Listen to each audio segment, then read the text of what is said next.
A couple buys an infamous Victorian mansion and soon discovers they're not the only ones living there. Ghost hunters try to make contact with the spirits. How long have you been in this house? But unleash demonic forces. Is time running out for the living or the dead? In America, there is real evil. It lurks in the darkest shadows and in our most ordinary towns. Between the worlds we see and the things we fear, there are doors. When they are opened, nightmares become reality.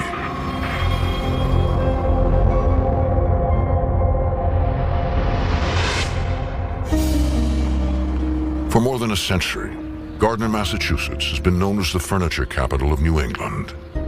Moguls like the Haywood brothers and Sylvester K. Pierce made their fortunes here, building businesses and homes that have withstood the test of time. Generations have lived and died within these old walls, but some of the dead have not moved on.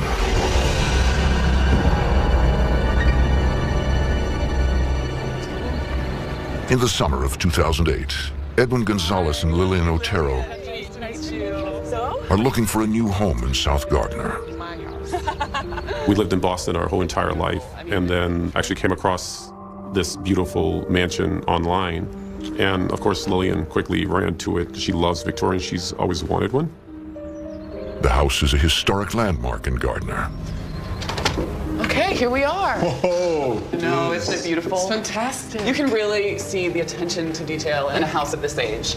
I felt like we were going back in time. Like, it was just a beautiful Victorian mansion. It was just elaborate. It had all this spectacular woodwork. You can see the stained glass windows. It was built in 1875 by a man named S.K. Pierce. He was quite an important figure in town. Built his furniture business from the ground up, and when he died, he was one of the wealthiest men in the county. Lillian was so excited about taking as much photos to show to her family. I knew that this was finally an opportunity to have one of her dreams come true, which is to have a beautiful Victorian.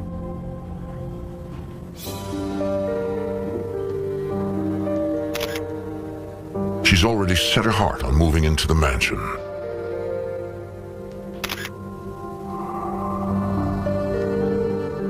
But her photo shoot is cut short when her camera abruptly stops working. That's weird. She noticed that the battery light came on, that it needed new batteries, and she was puzzled because she had just put in brand new batteries. Let me see. Yeah. She stopped working. I wouldn't worry about it. We'll have plenty of opportunities to take pictures later. Come on. Wait until you see The couple brushes off the incident, the way. Right this way. It's beautiful up here. You're gonna love it. but soon, Edwin's getting strange vibes. As I toured the whole house, I remember that in certain rooms I had different emotions. Certain rooms I felt very comfortable. In other rooms I had like a bad feeling. Wow, now we're talking. I know, right? The windows are amazing. Just very nauseous, and I thought it was maybe something I had eaten or something. I didn't know. I couldn't understand that. Yeah. What's I'm wrong? fine. Nothing. Just need to get some air. The minute I stepped out of the room, I felt fine. I'm okay. I'm sorry. I don't know what happened. Should we go? No. Come on, let's finish.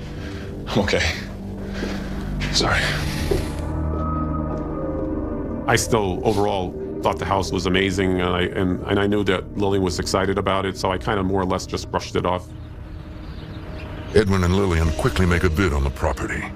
It seems a steal at just under $200,000. Within a matter of months, they've settled into their dream home. Not long after they move in, something captures the eye of one of their neighbors.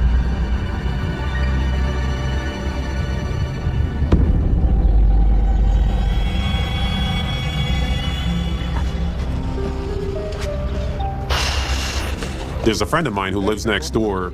I didn't realize you and Lillian had a son. We don't. Then who was that I saw darting between the windows upstairs? Mike, there haven't been any kids there since we moved in. And he goes, every so often I see him running back and forth. I see him on these two windows over here. Then all of a sudden, I see him on the other two windows on the other side. There's no way that you could see a little boy on these two windows and all of a sudden see him the other way. He would literally have to go through two walls and a staircase. I guess I'm just tired. Both Lily and I thought, well, maybe he was just seeing something, and we kind of more or less really didn't pay too much mind to what he was saying. Weeks pass quietly, and the sighting is all but forgotten.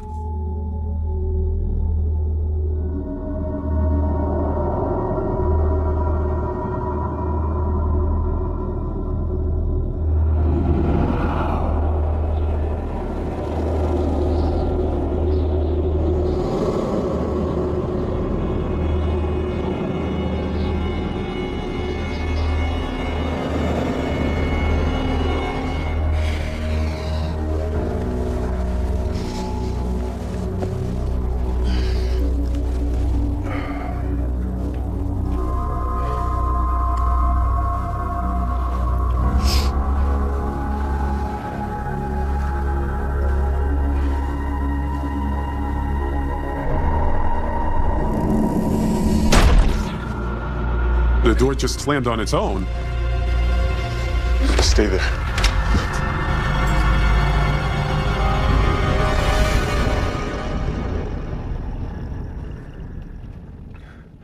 There was nobody there, but we couldn't figure out what caused the door to slam. These are big doors that don't slam on their own. They usually take a lot of force just to swing them.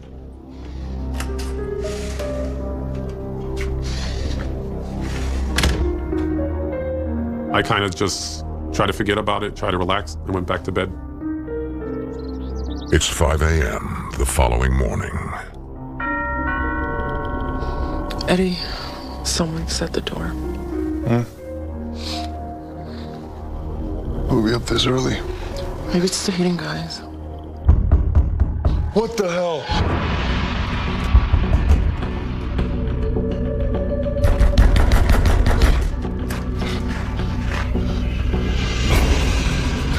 There was nobody there. You kind of start questioning, like, what is going on in this house?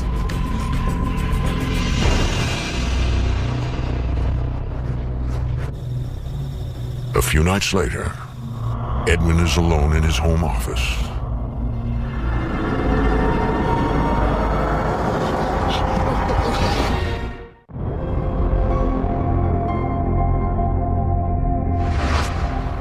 In 2008, Edwin Gonzalez and Lillian Otero have just purchased a historic 26-room Victorian mansion in Gardner, Massachusetts.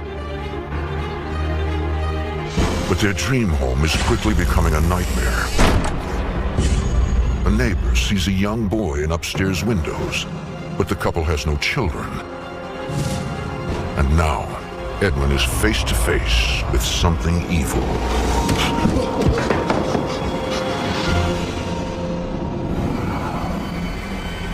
When I turned to look, there was no one there, there was nothing there. I think that was the turning point, when you physically see something in front of you that you can't explain. It leaves such a deep imprint that what your beliefs are completely has changed. Edwin can no longer deny that something paranormal is going on in his home.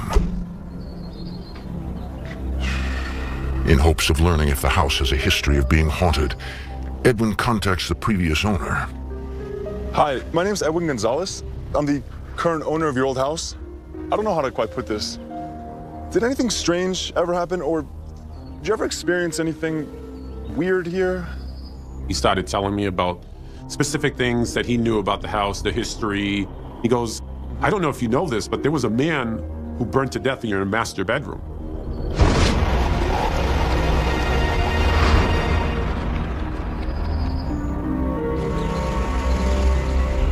The previous owner tells Edwin to seek out a book called Haunted Massachusetts for more answers.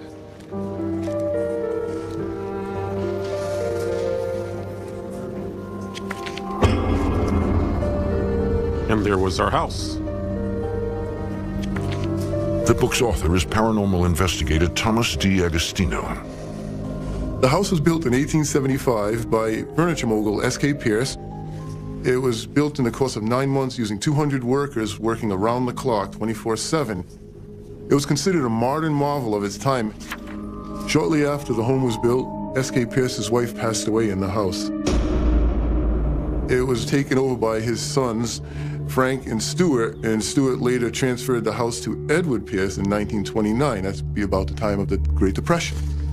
He had to find some way to augment their income, so the home became a boarding house around then. There was a bizarre tragedy in 1963 involving a tenant.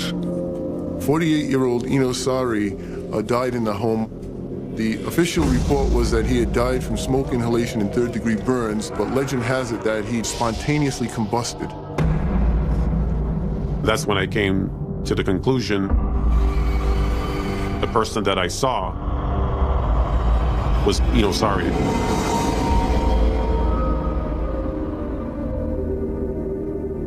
Meanwhile, Lillian's at home, alone.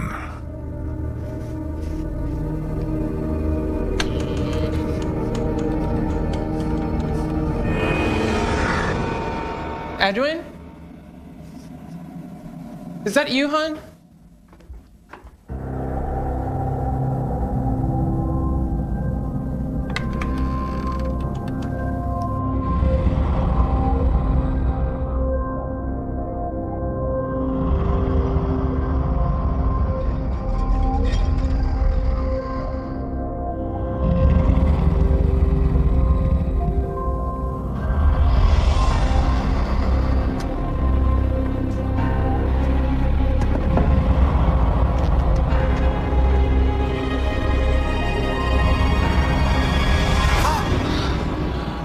Sneak up on me like that, Edwin.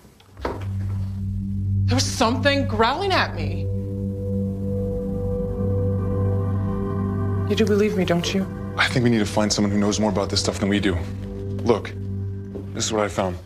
Our house is in this book. So our house is really haunted? I don't know.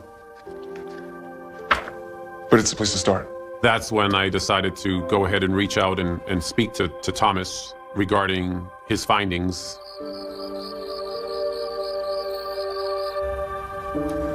Edwin invites the author to the house to conduct a paranormal investigation.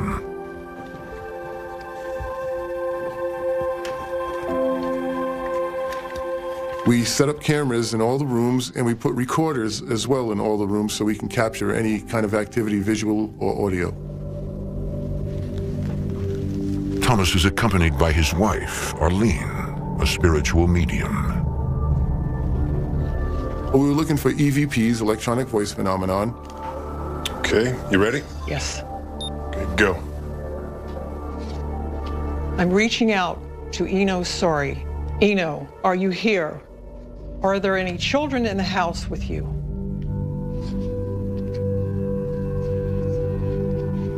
Can you show us that you're here with us now?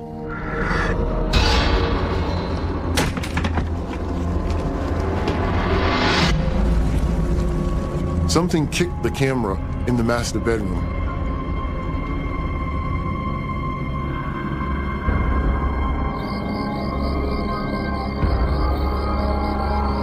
I hereby banish all negativity from this space. Only positive light. They cleanse the home with sage, a Native American ritual that helps to banish or control spirits. You need to do this every night. You have to assert your authority over this house. Don't be afraid of it. And then we suggested that they cleanse the home in their own way, in their own prayers, in a positive manner, regularly. I felt really relieved, but at the same time, I was also very scared because this thing is for real. Figure it out.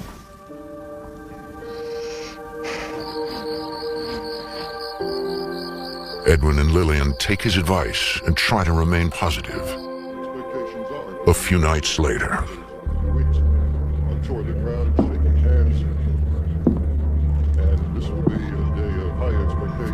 Lil.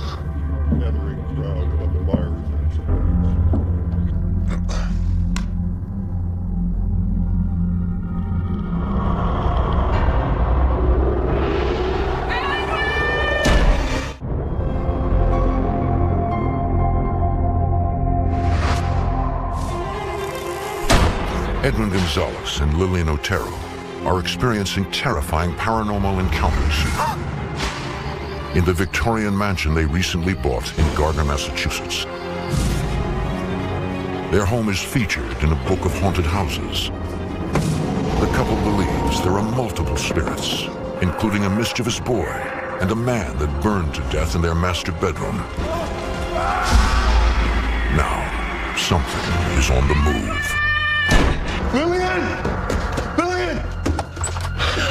What happened? The door's just slammed. I thought there was somebody in here. Come on, let's go downstairs. I don't want you up here alone. What is that? You hear that? I think there's someone in the kitchen.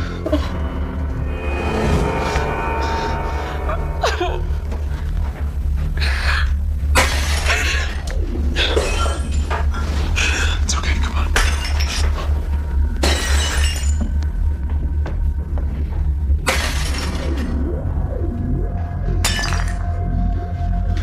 Are you ready? Okay. On the count of 3. 1, 2, 3. There's nothing broken.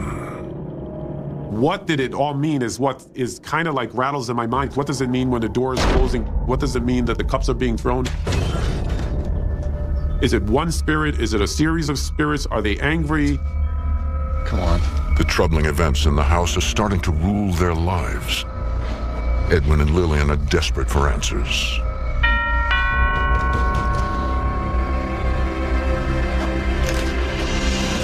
Are you the owner of the house? Yeah? You are?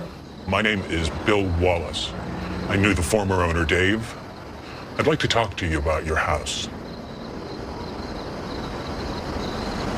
Okay. The arrival is out of the blue to Edwin, but Bill is a spiritual empath and has visited the house many times before. I knew who he was because the previous owner had told me about having Bill at the house before and how he's able to communicate with certain entities that are at the house. Well, she's doing a really good job. Who is? Maggie. He said there was one in particular who was very protective of the house, and she was almost like a motherly figure. She was overseeing everything in the house. For years, Maggie was the nanny for S.K. Pierce's children. She protected them. And now she's trying to protect you. Protect us? From what? From the others, the other spirits. Before Edwin's predecessor bought the house in 2000, it was empty for quite some time. I spoke to him about, have you ever wondered why, after this house being fallow for 20 years, there's no vandalism? That's Maggie. And I thought you should know that. Thank you. Bill has wandered the Victorian house many times before and sensed evil and torment. I knew that there was something nasty in the cellar. I knew there was something nasty on the second floor. I knew there was a child who had been abused terribly in life and was still being abused by somebody in the house as a spirit.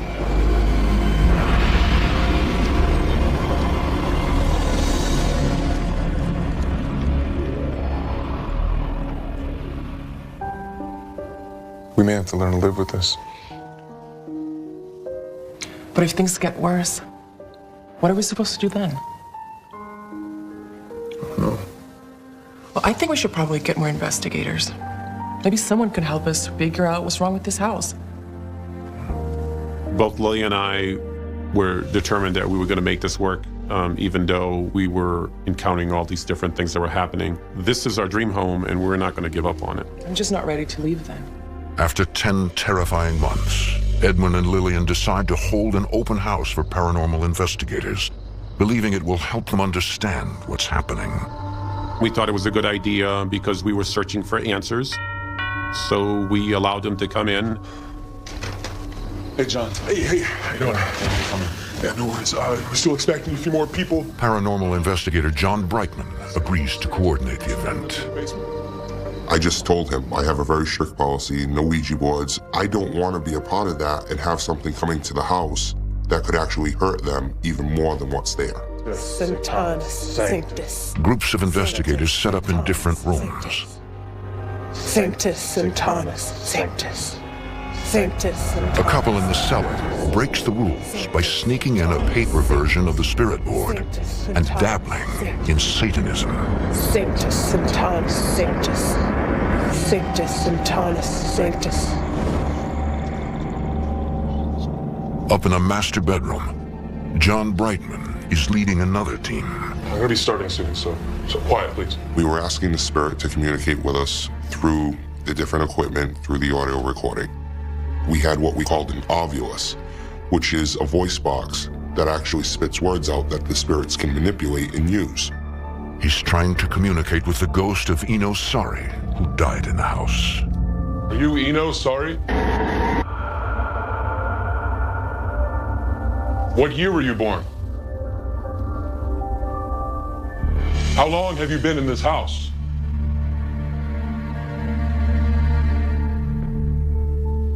If I'm not getting a response, I try to be more assertive and push the envelope.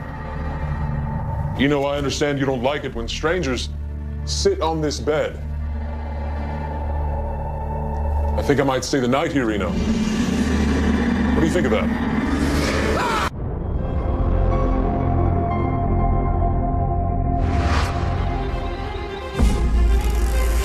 After experiencing a series of troubling events, Edwin Gonzalez and Lillian Otero have invited teams of paranormal experts into their Victorian home. How long have you been in this house? Sanctus Santanus. In the basement, two investigators are taking a forbidden approach, using a spirit board to practice Satanism. Sanctus Santanus Sanctus. You know, I understand you don't like it when strangers sit on this bed. Meanwhile, John Brightman and his team have been trying to provoke a ghost to reveal itself. I think I might stay the night here, Eno. What do you think of that? There's something gonna attack me. Oh my gosh.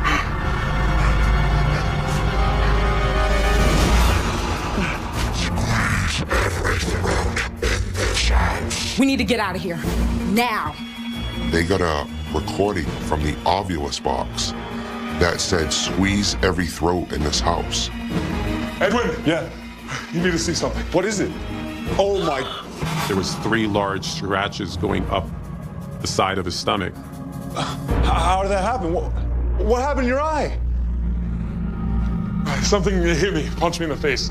I think we need to stop. I don't think this was such a great idea. Okay, yeah. I'm going to tell the rest of the groups it's time to leave. In 10 years, the most I've had happen to me is maybe a little tug of a shirt or a door slam on me, hear a voice. That's normal occurrences. But to be physically attacked like this and have something touch you the way it did, it's scary.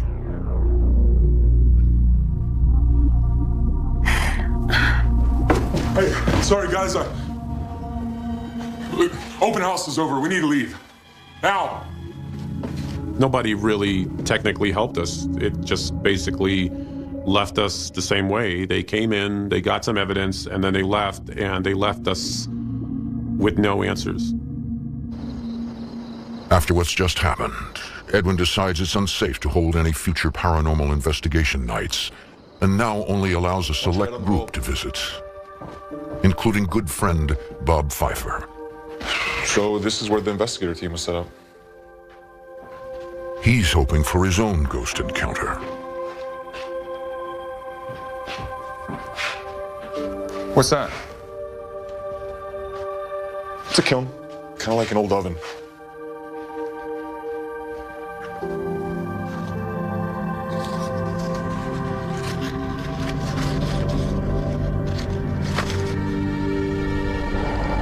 Someone actually drew a Ouija board.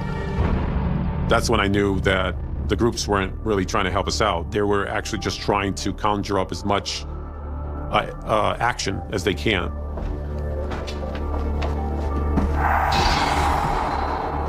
I felt a finger go right down my neck. There was nobody there. Are you okay? Yeah. Let's just go. Come on.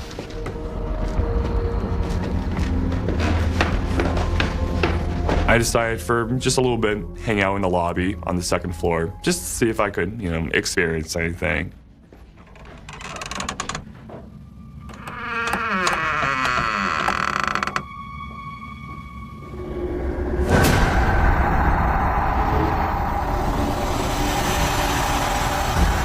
just remember being in a state of panic and fright, and I didn't know what to do. Bob? You okay? Bob? Hey. You alright, man? Bob? I tried to tell my legs to move, and just, I was not moving.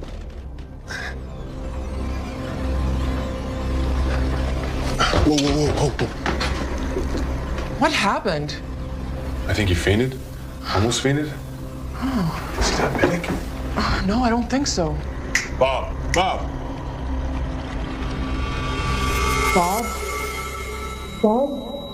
Are you okay? Bob? As soon as Lillian touches Bob, he feels normal again. I just remember instantly, just like that, I was feeling great again. I think I should go home.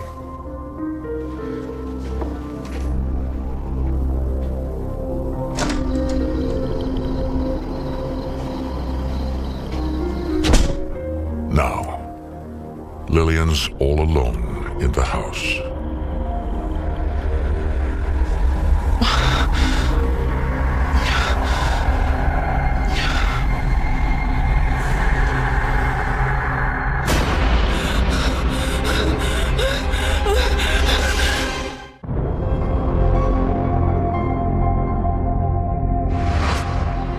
Edwin Gonzalez and Lillian Otero are on the verge of abandoning their once-dreamed Victorian home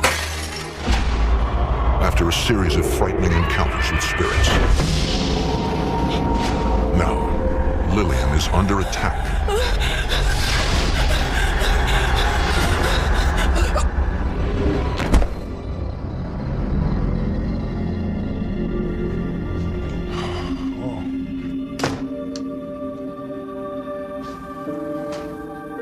Lillian?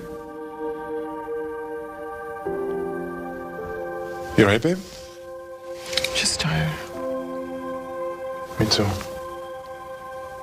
Come on, let's go to bed. No, I think I'll stay here for a while.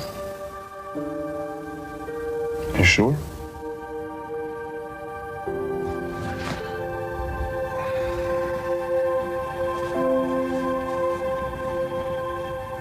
I love you.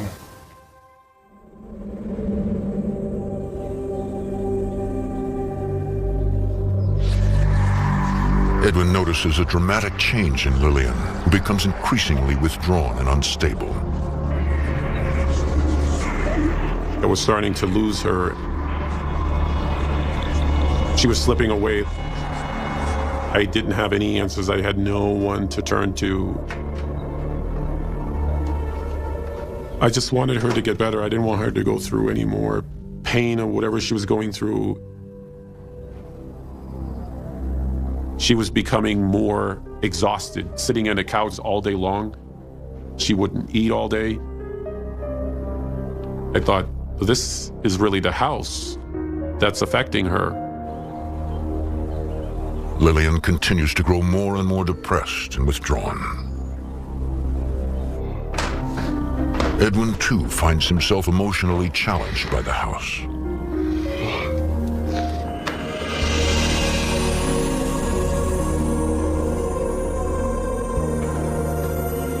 I didn't know if I had just had a dream. I was so overwhelmed with the feeling of sadness and grief, like as though she had lost someone.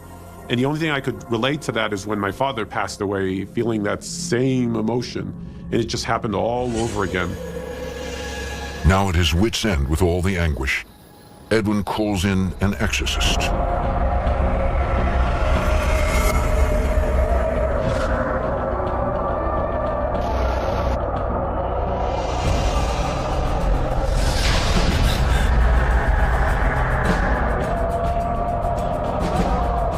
He felt that he indeed got rid of a very powerful spirit that was at the house. I think maybe we'll be fine now, that everything will be back to normal. A few days of peace pass.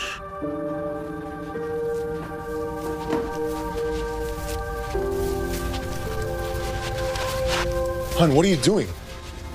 Lillian! Hey! Don't touch me! Leave me alone! Let me finish! I knew that this was not Lillian, that was something else that's trying to get a hold of her. Get out! Get out! I knew that this was becoming scarier now, because now it's using her body to make it do something. And I was like, if it's able to do this, what else could it make her do?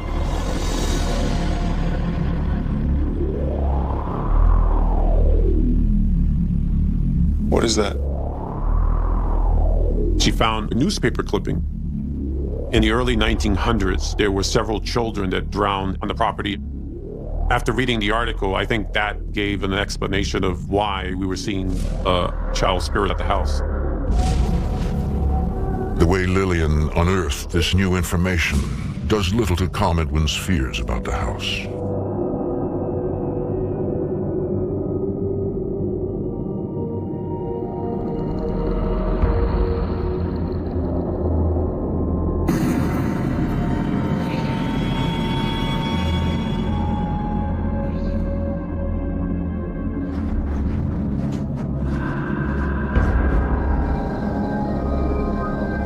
Several nights later.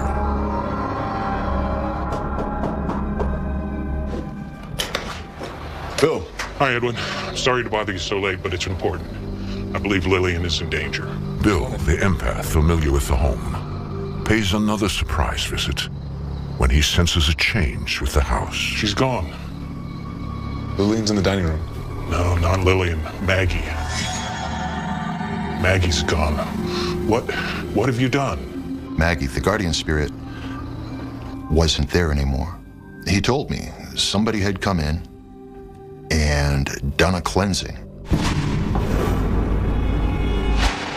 And apparently led Maggie, the guardian spirit of the house, out the door.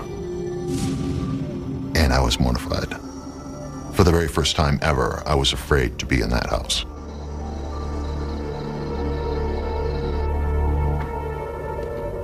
Lillian? Look who's here. How you feeling, Lily?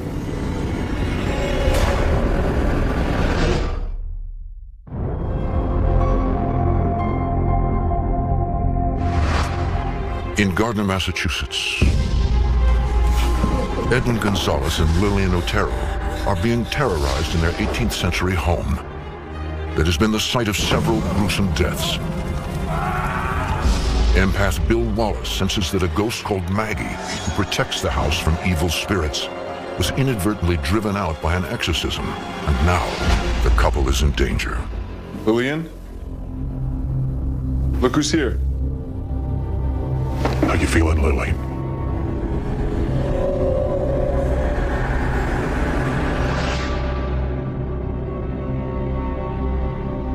There was someone standing behind her with her hand on Lillian's shoulder. He said she's from the Victorian time and that she is trying to harm Lillian. He doesn't care what happens to me at all. He doesn't touch me. He doesn't move me. Lillian was mad. He didn't touch me. He didn't come down to see if I was okay. He didn't do anything. And the more she said it, the deeper the growl got in her voice. Edwin, Lillian really needs you right now. I need to tell you about the couple who lived in this house before you. I knew them, and when I first met them, they were absolutely madly in love with each other. But after 2 years of living in this house, they couldn't stand to be in the same room together. You can't let that happen to you. We have to fight this. You have to fight it together. That's the only way. Something of Lillian at that moment fought its way to the surface and looked at her husband and saw him. So how do we fight this thing? Well, up until now, Maggie has been protecting you. But Maggie's gone. Now it's up to you. You have to use your faith. I must have said it 1,000 different ways. You have to find something to believe in. Okay. He says you need to find that and find that quickly, otherwise the house is going to tear you down. Are we supposed to live like this? I don't think we can. Should we leave? I don't know. I don't know.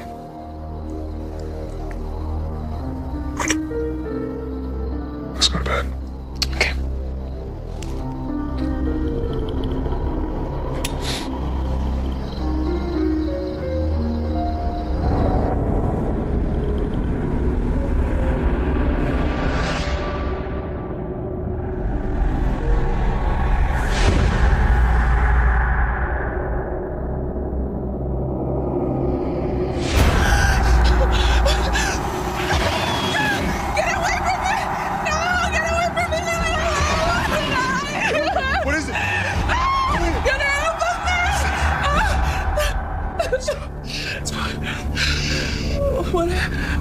What happened? I just held her and I told her it'll be okay. That's it. We're getting out of here right now. It's one thing that you try to fight it, but when it's affecting the person you love more, yeah, that's when, yeah, I don't want to see anything like that happen to her. Come on. It's one thing when you could deal with it, but when it's affecting her, like, she means everything to me, so I just can't deal with that. So we just left. When I found out that Edwin and Lillian were no longer going to be living at the Vic, I was just relieved, happy for them, just thrilled that they wouldn't have that kind of a pressure on their relationship anymore. I think it's the best thing they ever could have done. I felt that I could not protect her. That last month, there was too many things that was going on that was affecting us physically, mentally. It was one after another. It's just not worth it anymore. You just walk away, and we had so many hopes and dreams that we could do with the house. We envisioned the house being brought back to the way it used to be. And unfortunately, we kind of lost our dreams. Lillian remains fearful of the spirits they encountered and chose not to be interviewed. Bill Wallace believes Lillian was being possessed by Abigail, the spirit of a former servant who once worked in the mansion. If looks could kill, I would have joined her on the other side at that moment. That's when I told him that was a very dangerous place to be. I hereby banish all negativity from this space. Historian and paranormal investigator Thomas D'Agostino believes the house has had negative energy almost from the day it was built. S.K. Pierce's first wife had a dream of living in this beautiful home and barely got to live there a year before she passed away. Much like Lillian, who had a dream of moving out of the city to this beautiful home, and they barely lived there a few years before they had to leave as well. We decided to stay with Lillian's sister, and it was like everything was fine again. We felt so much better, mentally, physically, we were happy again. Hey, I'm gonna go swing by the house real quick. Is there anything you need me to get? No, I'm good. I love you. Love you too. It's been 3 years since Edwin and Lillian moved out of the Victorian, but even now, they still can't bear to part with it. In the back